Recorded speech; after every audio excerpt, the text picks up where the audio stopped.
Good morning, friends. What's the haps? So I hadn't planned on doing Black Friday or Cyber Monday shopping. Hadn't planned being the operative phrase there because you know what I did. But yo, for real though, Sephora's sale section on Black Friday was madness. Like literally, I only got 3 items from the sale section, but there were so many items that I could have chosen from. And what happened was, right, so I was looking at something else. I was looking at another website. I was looking at a product on another website, but that website, well, Beauty Habitat. I was looking at a product on Beauty Habitat, but their pictures are terrible on Beauty Habitat. So I went to the Sephora website to see if, because Sephora sells the product too, obviously, so I was looking to see if they had better pictures of it as well as swatches. And when I got to the Sephora website, it was half off, fam. Half off. And what am I talking about? So Surratt Beauty recently came out with this new Perfectionist concealer palette where you get 2 concealer shades and a powder to go with it. The idea is that you can work with the concealer shades over the season so you don't have to change your concealers or whatever. This tiny little thing is $58, fam. $58. So I got the shade, I got 5, and I'm going to test it out today to see if it's any good. So if you want to see that, stick around, and while you're sticking around, hit that subscribe button. Leave a thumbs up and a comment for this video if you like it, or even if you don't like it, tell me what you think about the products that I'm going to be using today, and stick around because it's coming up right now. I've wanted to try Surratt Beauty for a while, but I don't really see a lot of people doing reviews for the brand, and I kind of feel like they're overpriced, because I know that Tony Surratt is like a world famous makeup artist. Cool, that's cool and all, but the brand kind of came out of nowhere 2 years ago and the prices were super high. So I haven't seen a whole lot of reviews for the brand, but I did want to try a couple of things, and every time I put something in my cart I take it out because I'm like, yo, that's mad expensive. And then I'm reading the comments on the reviews, not the comments. I'm reading like the reviews on the stuff, and I'm finding out that like for as much as the products cost, the stuff is like mad small. So like I said, I was looking on Beauty Habitat and I wanted to get this really bad, and then I went to Sephora website and it was $29. Now the entirety of the line is on sale, but this is a new product and I think it was a glitch, because when I put it in my cart and I checked out, it was $29, and then went back an hour later to check out the rest of the line to see what else I could get from the line, and this had been taken off of sale. It went back to regular price. Now this is what it looks like. Like I said, I got number 5. It comes in a dust bag with Surratt on it. This is like probably one of the cheapest dust bags I've ever seen in my life, but okay. $58.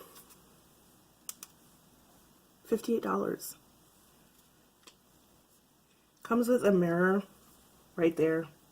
It comes with a powder. It's a very soft powder. It's a translucent powder, so I'm probably not going to be able to swatch it very well, but that's kind of what it looks like. And then it comes with 2 concealers, which are kind of stiff.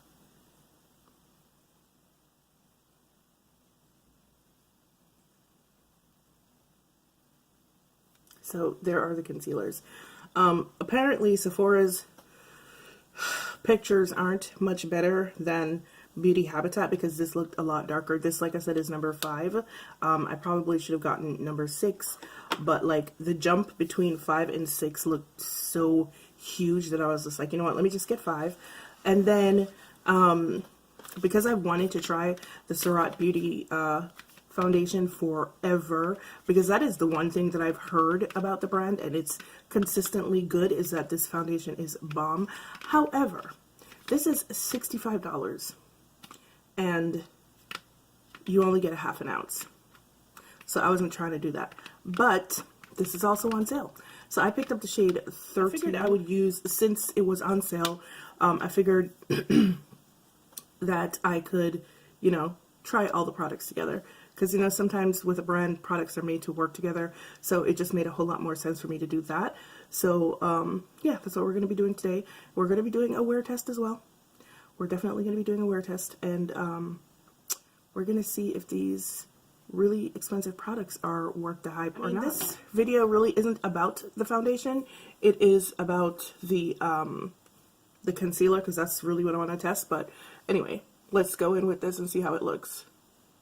Oh yeah, this is definitely too light. But we still gonna rock with it, because I'm a trooper.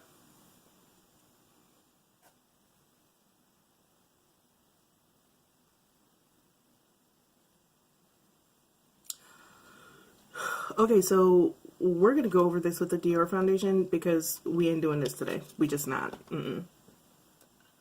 So we're going to go in with the concealer. I'm going to let it sit for a little bit, and then I'm going to do some light contouring, finish the rest of my face, and come back and then work it out for you guys. So I think I'm going to go with, clearly I'm going to go with this color because, yeah.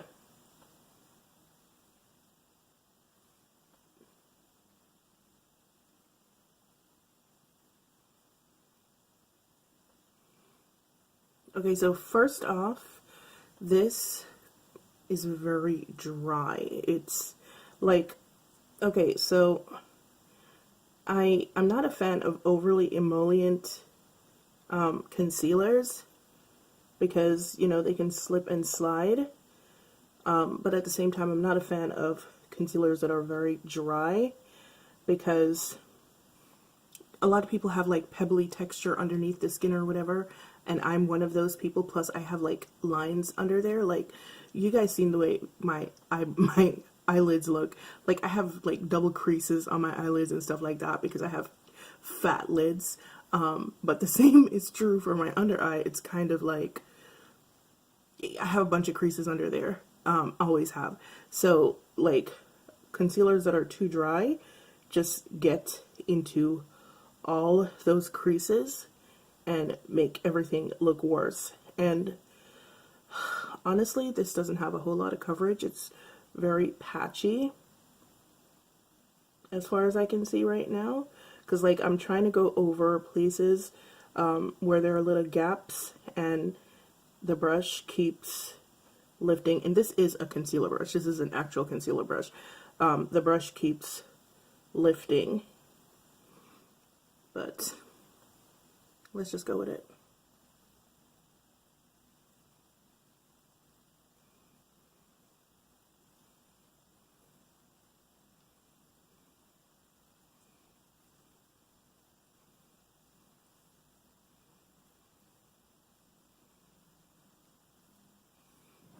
Okay, so it is very brightening, and I do like that, but remember what I had told you guys the other day? Maybe it was the other day, I don't remember, about neutral under eye concealers, how they can make my under eyes look weird.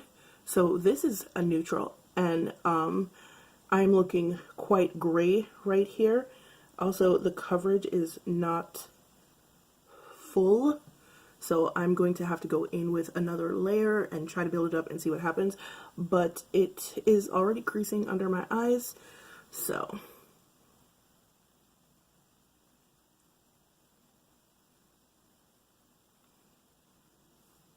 yeah, and it's not making a difference. I'm just looking more cakey.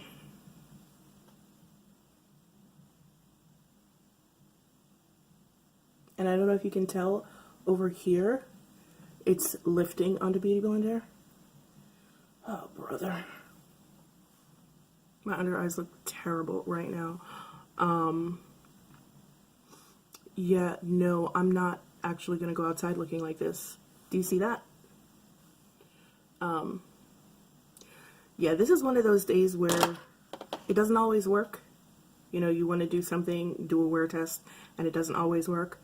I actually have to go out and meet people today, so I'm not doing this. Sorry guys, I tried. So I'm just going to go in with my trusty Wet n Wild concealer underneath my eyes and hope that it covers this.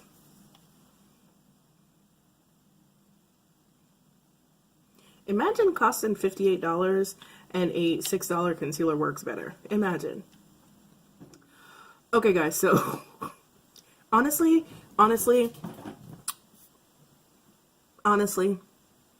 this really shows the importance of a good return policy, because this is $65. If I had gone through with my purchase and gotten it from Beauty Bay the way I meant to, I would have paid full price for this. Number one, this is also $58. I would have paid full price for both of these items, and I would not have been able to return them. This is why, even though I am terrible at returning things, I only shop at places that have good return policies, because sometimes a product is so freaking egregious that you actually have to return it. Most of the times I'm just like, whatever, and I throw it to the side. But like I said, I have some errands to run today, but guess which stop is my first? Sephora, to take these back. This line is what I thought it was. It seems to be quite overhyped. I don't know about the other products. I have no intentions of trying any of the other products. Number one, because from what I understand, everything looks like a sample size for the price point. That's just a no. And also because I'm not impressed with that concealer palette at all. The concealer doesn't conceal. It is brightening, but it doesn't have a lot of coverage. It is patchy. It is dry. It creeps into, it highlights texture, and it will creep into all the lines under your eye. It doesn't blend particularly well. I didn't even bother with the powder, so, yeah, no. But sometimes you try something and it just doesn't work. It just doesn't work. I had planned on doing a wear test today, so, that's not going to happen, clearly.